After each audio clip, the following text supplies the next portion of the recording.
Start कर। नहीं दाद तुमसे क्या मतलब है? क्यों दिखाई देते हैं? परेशान तो रहूंगा ना पार्वती। आखिर एक बेटी का बाप जो ठहरा। पार्वती, अब उसके हाथ पीले करने का समय आ गया है। पर हमारी आनंदी तो अभी सिर्फ 9 साल की है। अभी तो उसके पढ़ने लिखने और खेलने कूदने के दिन हैं। देख पार्वती, लड़कियां पराया तब होती है और जितना जल्दी इन्हें घर से विदा कर दे उतना अच्छा है। कल से आनंद की पढ़ाई लिखाई बंद। पर बाबू, इसमें मेरी क्या गलती है? आप मुझे पढ़ाई करने क्यों नहीं देते? तेरी गलती है कि तू एक लड़की है। लड़का होती तो क्या बाबू? लड़का होती तो क्या? ऐ लड़की, ज्यादा जबान न चला, नहीं तो जबान अलग से खींचकर बाहर निकाल दूंगा। बाबू, मैं पढ़ लिख कर कुछ बनना चाहती हूँ। मेरी पढ़ाई ना रोको बाबू। आनंदी, तुझे पढ़ना है तो पढ़, लेकिन सारी उम्र बाप की छाती पर यूं बोझ बनकर ना बैठ। पर बाबू, अभी तो मेरी उम्र पढ़ाई लिखाई की है। मुझे पढ़ लिख कर डॉक्टर बनना है। पढ़ाई पढ़ाई पढ़ाई, आज तो तेरी इन किताबों का काम तमाम करके ही छोड़ूंगा। ये ले। नहीं बाबू, मत पढ़ो बाबू, मत छोड़ी। नहीं बाबू, नहीं। बाबू, ये तुमने क्या किया? तुमने मेरी इन किताबों को नहीं पढ़ा बाबू। मेरी किस्मत फाड़ दी, मेरी किस्मत। ये काफी किताबें ना सिर्फ छोरों के हाथ में अच्छी लगती है। लड़कियों के हाथ में तो सिर्फ बहनी अच्छी लगती है, बहनी। पर बाबू, मैं लड़की हूँ तो क्या हुआ? लड़का और लड़की तो हमारी दोनों आंखों के समान होते हैं। चुप कर आनंदी, और यह एहसान मान कि अब तक जिंदा है तू।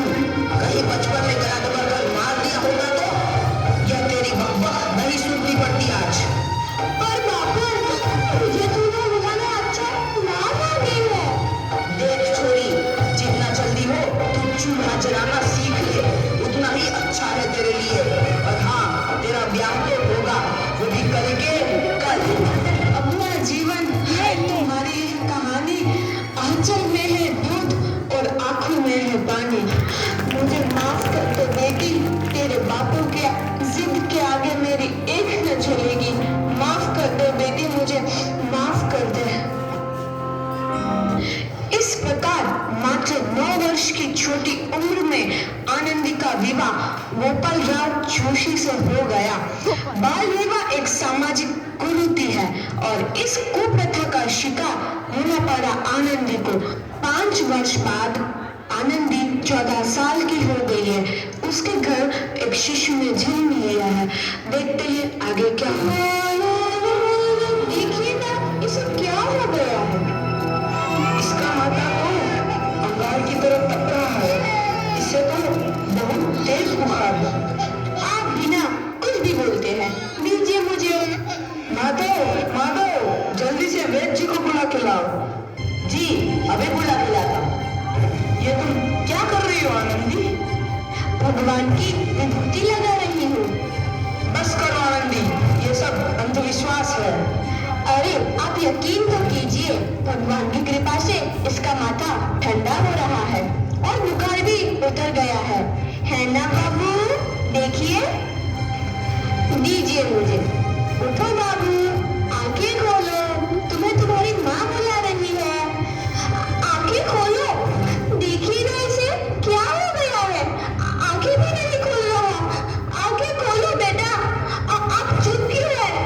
आंखें खोलो बेटा, आंखें खोलो। आनंदी, हमारा बेटा कभी आंखें नहीं खोलेगा। नहीं, ऐसा नहीं हो सकता।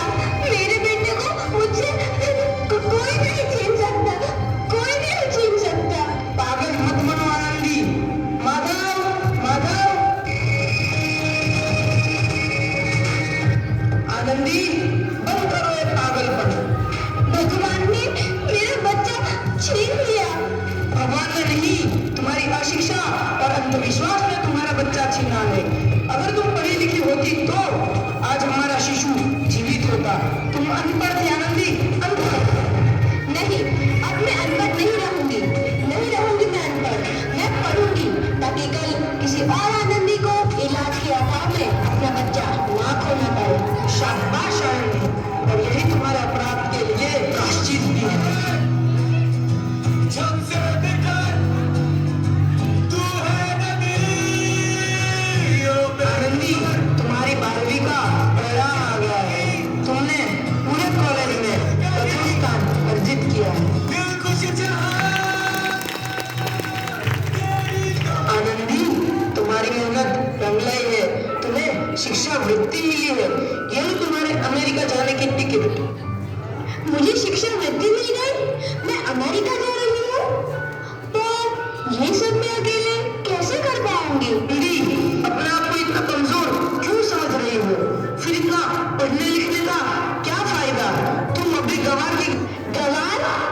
अप्रैल 1883 को आनंदी अमेरिका के पेंसिल्वेनिया के लिए रवाना हुई और 3 साल बाद उन्होंने डॉक्टर ऑफ मेडिसिन की उपाधि प्राप्त कर ली।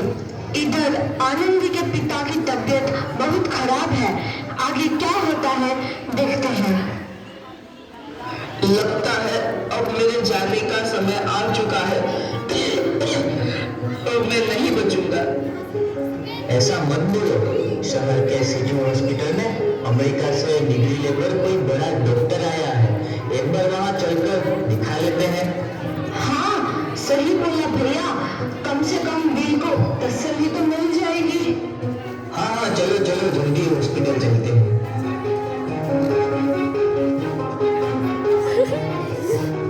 इस मरीज की हालत तो बहुत ही खराब है। कोई चमत्कार ही इसे बचा सकता है। ऐसा मत बोलो भाई। डॉक्टर साहब कब तक आ रहे हैं? लो आ गई डॉक्टर मैडम। डॉक्टर मैडम जल्दी देखिए, मरीज की हालत बहुत ही खराब है।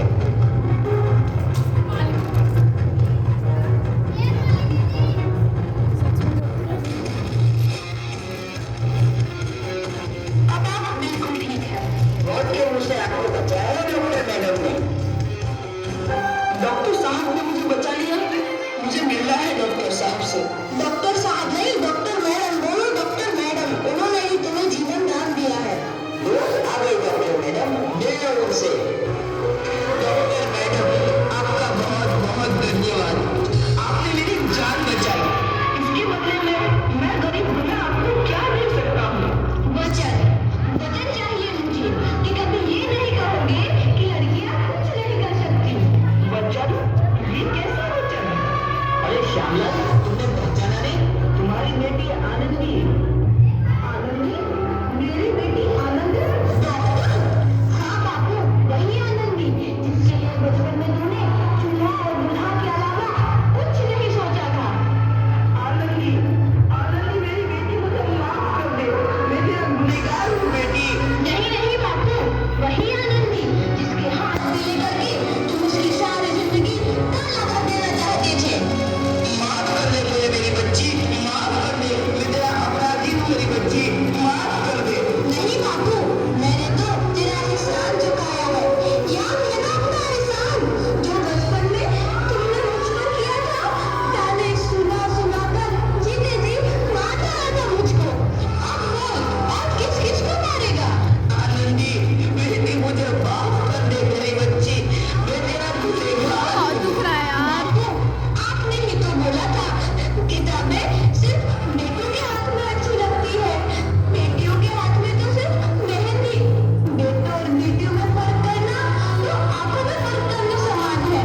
एक का पढ़ना और दूसरे का ना पढ़ना सामाजिक अंधकार है बापू, सामाजिक अंधकार। उपकार मांगता हूँ मैं तुझ जैसी बेटी का, जिसने सारी उम्र तुझसे कुछ ना मांगा।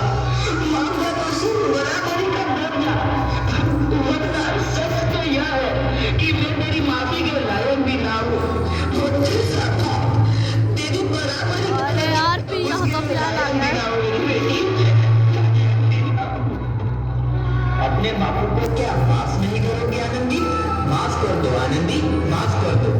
सुबह का भूला यदि शाम को घर लौट आए तो उसे भूला नहीं कहते।